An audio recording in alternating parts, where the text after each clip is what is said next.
Assalamualaikum warahmatullahi wabarakatuh. Kali ini kita akan membahas tentang identifikasi dan analisis masalah PTK.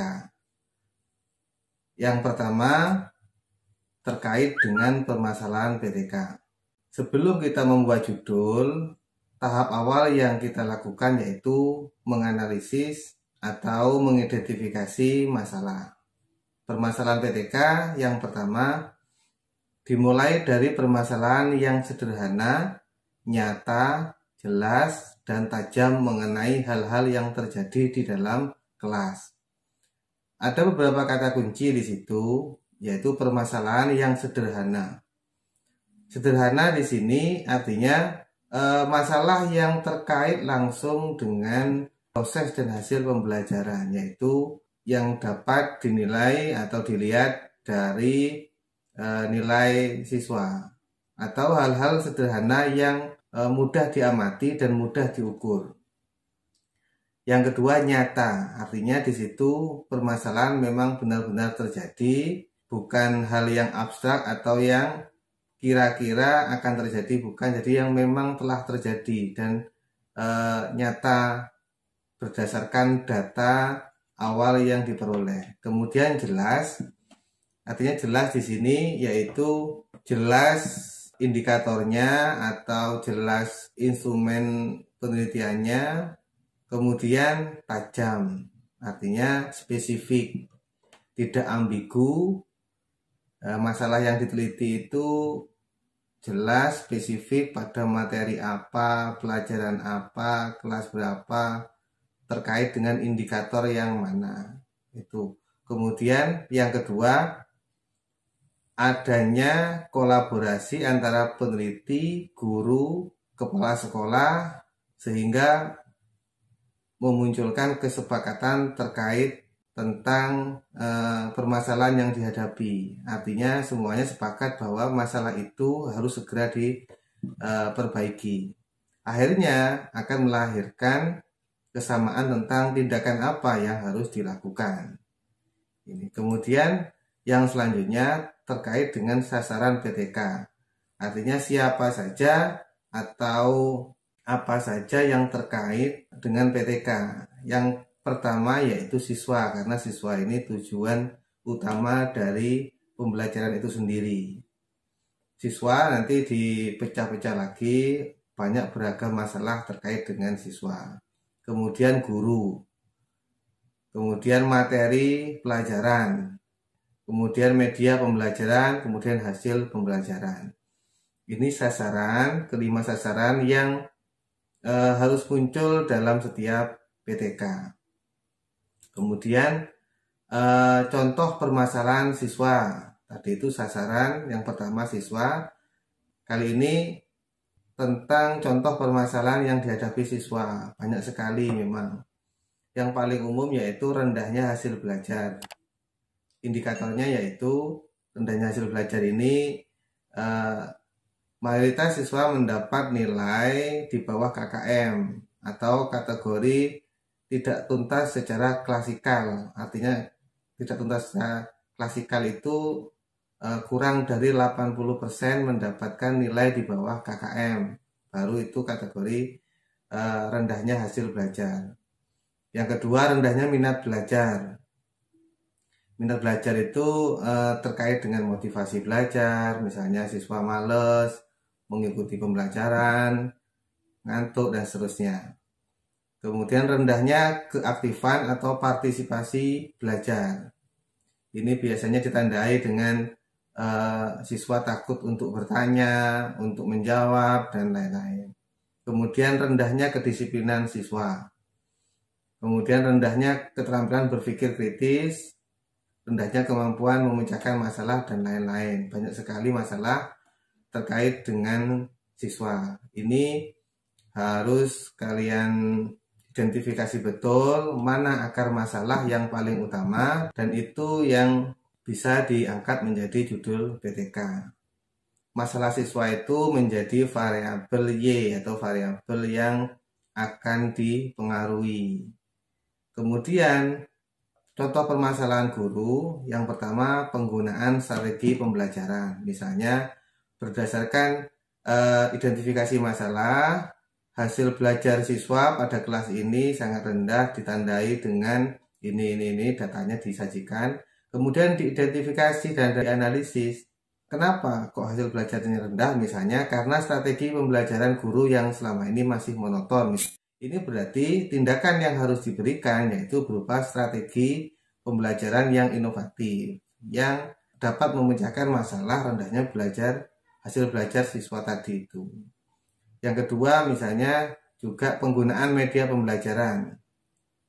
Misalnya berdasarkan hasil analisis, kemudian ditemukan penyebab rendahnya belajar, misalnya karena media pembelajarannya kurang variatif misalnya. Berarti tindakan yang diberikan yaitu berupa media pembelajaran yang inovatif.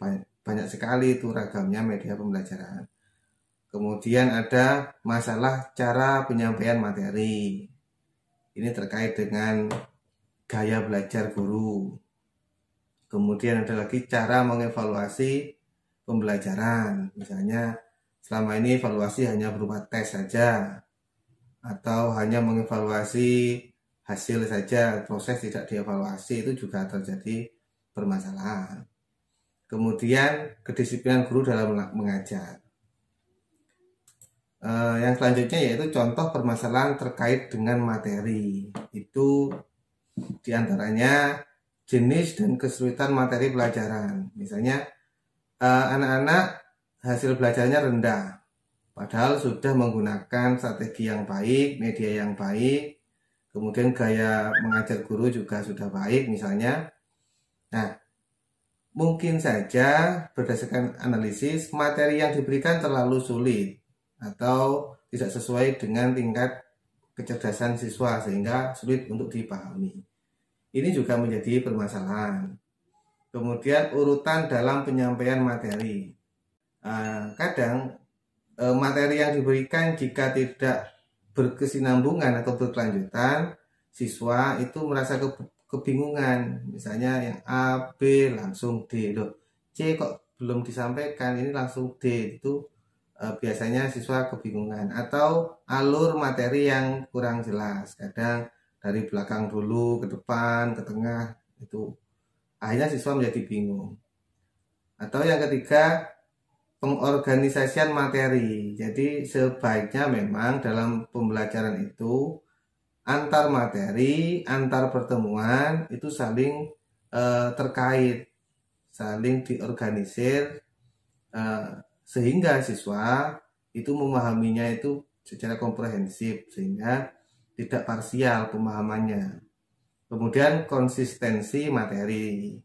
Jangan sampai guru sekarang menyampaikan A misalnya, kemudian minggu depan berubah lagi B, padahal seharusnya A, seperti itu. Berdasarkan analisis masalah tadi, misalnya hasil belajar rendah, berarti itu diambil buat kategori judul, atau minat belajar atau yang lain, itu disesuaikan dengan kondisi nyata di kelas.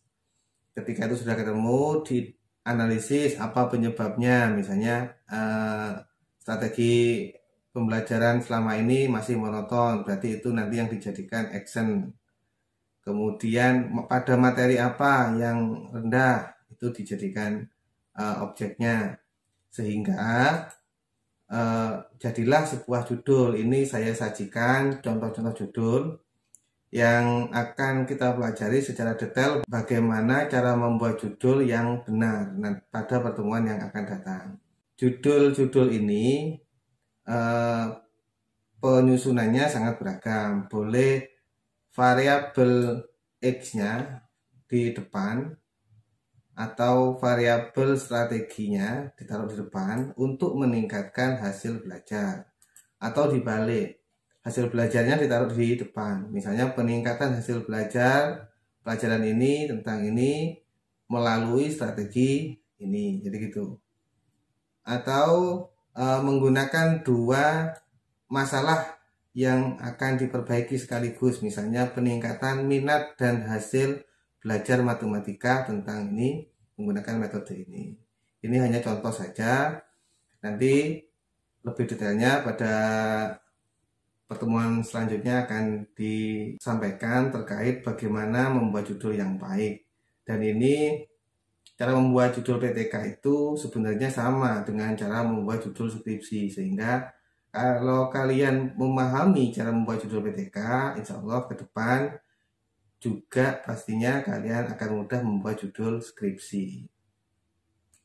Terakhir ada sebuah hikmah, belajarlah dari wortel, telur, dan kopi. Ini karakter, mengibaratkan karakter seseorang. Ada orang itu karakternya seperti wortel, ada yang seperti telur, ada yang seperti kopi. Kalian termasuk yang mana? Yang pertama, orang yang punya karakter seperti wortel. Wortel itu sebelum dimasak itu kaku. Ibaratkan orang itu semangat, punya prinsip, gigih itu sebelum direbus. Tapi setelah direbus, wortel akan menjadi lembek dan empuk. Artinya apa? Orang sebelum mendapat musibah, mendapat ujian, dia semangat. Biasanya awal-awal masuk kuliah semangat luar biasa. Tapi ketika direbus ini kalau dalam perkuliahan misalnya tugas yang banyak, kuliahnya yang serba maraton tanpa henti misalnya. Kemudian akhirnya jadi malas. Nah, ini berarti karakter yang seperti wortel. Dalam kehidupan pun juga begitu. Terus yang kedua, karakter yang seperti telur. Telur itu kan kelihatannya keras dari luarnya. Kulitnya keras, tapi dalamnya cair atau lembek. Ada orang yang kelihatannya tegar, gigih, semangat, tapi sebenarnya di dalamnya itu ada beberapa kelemahan yang disimpan di dalam kerasnya kulit telur itu tadi. Tapi ketika direbus, maka telur itu akan keras. Jadi karakter yang seperti telur ini, meskipun dalamnya itu cair atau lemah kelihatannya, yang ditutupi oleh kerasnya cangkang telur saja, tapi setelah mendapatkan ujian, cobaan, musibah, dia menjadi keras, menjadi tabah dan tambah semangat. Itu seperti telur. Yang terakhir yaitu seperti kopi. Kopi ini warnanya hitam. Apa maknanya?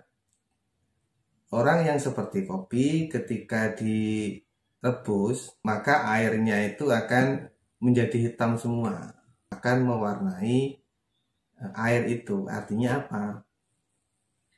Orang yang berkarakter seperti kopi ketika mendapatkan musibah, ujian, dia akan memaknai musibah itu sebagai hal yang positif, bahkan bisa mewarnai lingkungannya mengikuti alur positif yang dia berikan.